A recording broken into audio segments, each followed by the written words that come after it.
Bismillahirrahmanirrahim. Bertemu Abun di kapal selam. Melihat Abun sedang bertanya, bagi siapapun yang menjawab salam, sungguh surga kelak untuknya. Assalamualaikum warahmatullahi wabarakatuh. Alhamdulillah, alhamdulillahirabbil alamin. Wassalatu wassalamu ala asyrafil anbiya'i wal mursalin wa ala alihi wassahbihi ajmain. Amma ba'du. Yang pertama-tama dan yang paling utama, marilah kita panjatkan puja-puji syukur kehadirat Allah Subhanahu wa taala, di mana berkat nikmat dan rahmat darinya saya sendiri bisa mengikuti acara ini dalam keadaan sehat walafiat, baik secara jasmani maupun rohani. Dan tak lupa pula, marilah kita selalu panjatkan solawat serta salam kepada baginda besar Nabi Muhammad SAW, di mana telah membantu kita dari zaman jahiliyah, zaman penuh kegelapan, ke zaman yang seterang menderang saat ini, yang penuh akan ilmu teknologi dan ilmu pengetahuan.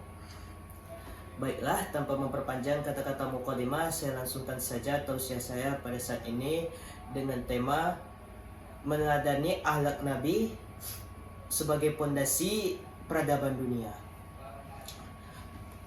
Pada 12 Rabiul Awal tahun Gajah, bertepatan dengan hari kelahiran Nabi Muhammad SAW, yaitu pada hari Senin 20 April 571 Masehi.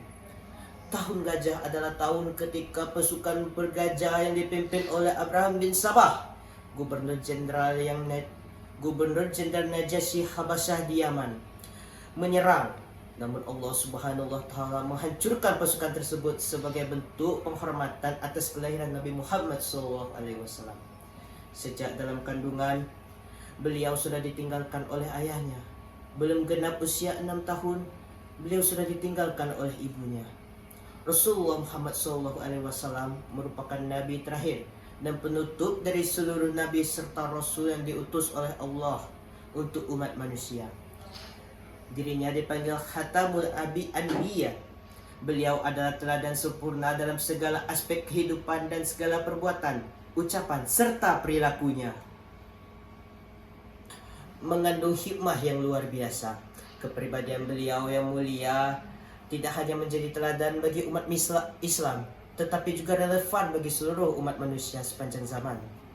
Sebagai uswatun hasanah, contoh yang baik, beliau menunjukkan sikap-sikap mulia yang dapat diterapkan dalam berbagai situasi, seperti dalam hubungan sosial, ekonomi, kepemimpinan, dan juga hubungan pribadi dengan Allah.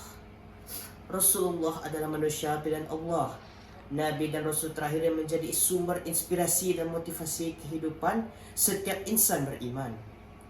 Akhlaknya mulia, tutur katanya lembut kepada sesama muslim, namun keras dan tegas kepada kezaliman dan kekafiran.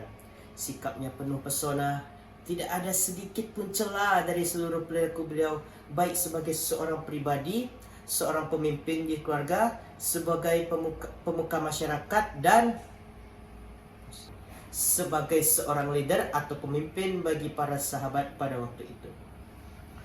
Pandai menyembunyikan rasa resah dan gelisah, pandai menempatkan marah, dan pandai menarik simpati bagi siapapun orang yang bertemu dengannya. Sikap-sikap inilah yang menjadi daya tarik musuh-musuh Islam untuk memeluk Islam dan ingin bergabung menjadi pengikut Rasulullah SAW. Allah mengabadikannya dalam Al-Quran. Laqad kana lakum fi Rasulillahi aswatun hasanah liman kana yarjullaha wal yawmal akhir wa qadarallaha katsira. Sungguh telah ada dalam diri Rasulullah SAW suri teladan yang baik bagimu, yaitu yang mengharapkan keridhaan Allah Subhanahu wa taala. Habis dari kurang lebih sekitar 14 abad yang lalu, peradaban dunia dalam keadaan yang jahiliyah dan gelap gulita. Di sebelah bagian barat berdiri Imperium Romawi dengan agama Katolik dan kitab sucinya Bible, tetapi memiliki sistem yang sangat memprihatinkan, yaitu sistem perbudakan, gladiator sebagai hobinya, yaitu seseorang budak yang diadu dengan binatang buas hingga sang budak tewas. Sedangkan di sebelah timur ada kerajaan Persia, hidup dalam masa keemasan dan ilmu kebudayaan dengan agamanya Majusi, tetapi memiliki kebiasaan yang sangat memalukan, yaitu kezoliman, penindasan terhadap kaum miskin. Maka di tengah-tengah dua raksasa kerajaan itu sebuah peradaban jahiliyah yang sangat sempurna jahiliyahnya. Tidak memiliki ilmu dan kebudayaan tidak memiliki ilmu dan kebudayaan. Masyarakat jahiliyah hanya mengedepankan sistem hukum rimba. Siapa yang kuat, maka dia yang berkuasa. Bahkan pertikaian antar suku menjadi pemandangan biasa saat itu. Belum lagi banyak tuhan-tuhan yang diyakini dapat membantu mereka seperti patung Tuhan Lata, patung Manat dan Uzza.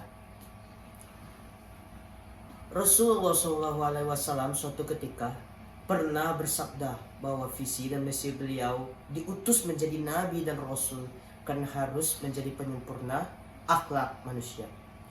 Beliau disetting oleh Allah untuk menjadi sumber inspirasi dan motivasi bagi siapapun yang beriman kepadanya.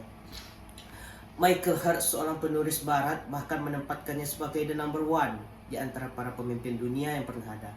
Salah satu alasannya menurut dia karena Rasulullah Muhammad SAW telah berhasil menjadi pemimpin peradaban dunia dan beliau memimpin dengan akhlaknya.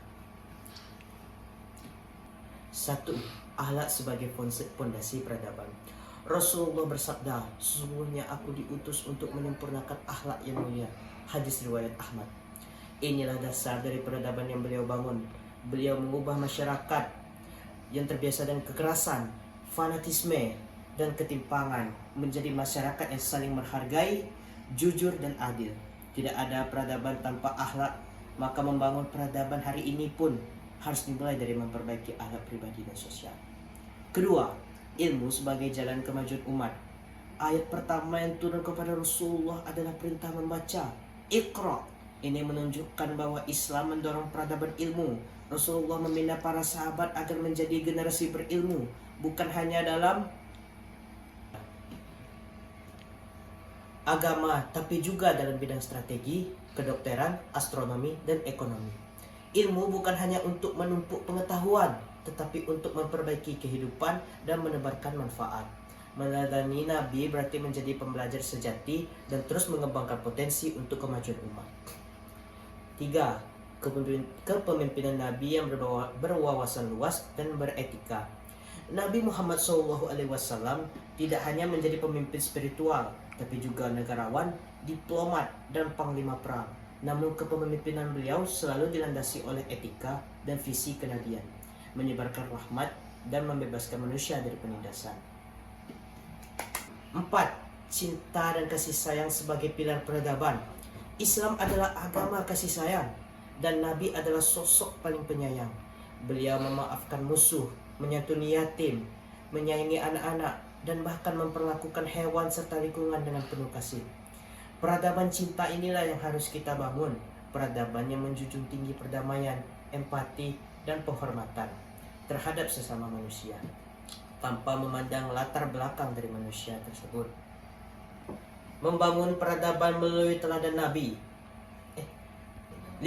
Membangun peradaban melalui teladan Nabi. Maulid Nabi adalah momen pengingat bahwa kita adalah penerus risalah agung yang dibawa Rasulullah. Perubahan besar tidak dimulai dari kekuatan fisik, tapi dari kekuatan hati, ilmu, dan akhlak yang diwariskan Rasulullah kepada kita. Poso. Demikian yang saya dapat sampaikan pada hari ini. Semoga tausiah ini bisa bermanfaat bagi kita semua. Bila ada jarum yang patah, jangan disimpan di dalam peti. Bila ada kata saya yang salah, jangan disimpan di dalam hati. Saya tutup dengan wassalamualaikum warahmatullahi wabarakatuh.